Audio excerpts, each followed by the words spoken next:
ಅಯ್ಯೋ, ನನ್ನ ಹತ್ರನೇ ಬರ್ತದಪ್ಪ ಇವಳು. ಟವಲು ನಿನ್ನೆ ಆಡ್ಬೇಕಾದ ಮಾತನ್ನ ಇವತ್ತು ಪೂರ್ತಿಯಾಗಿ ಮಾತಾಡಿ ಮುಗಿಸೋಕ್ ಬಂದಿದ್ದೀನ್ರಿ. ನಿನ್ ಕೈ ತುಂಬಾನೇ ಮಾತಾಡ್ತಿದ್ಯಲ್ಲ ಇವತ್ತು. ನಿಮಗ್ ತಿನ್ಸೋಕೆ ಅಂತ ಜೇನ್ ತುಪ್ಪ ತಂದಿದ್ದೀನಿ. ಅದನ್ನ ಬೇಕಾದ್ರೆ ಕೊಡು ನನಗೆ. ಏನಾಯ್ತ್ರಿ? ನನಗೇನಾಗಿಲ್ಲ. ಈ ಕೋಳಿ ಯಾಕೋ ಕುಕ್ಕಂತ ಬಡ್ಕೊಂತ.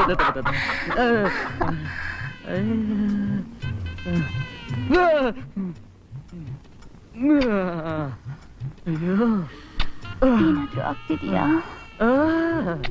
ಈಗ?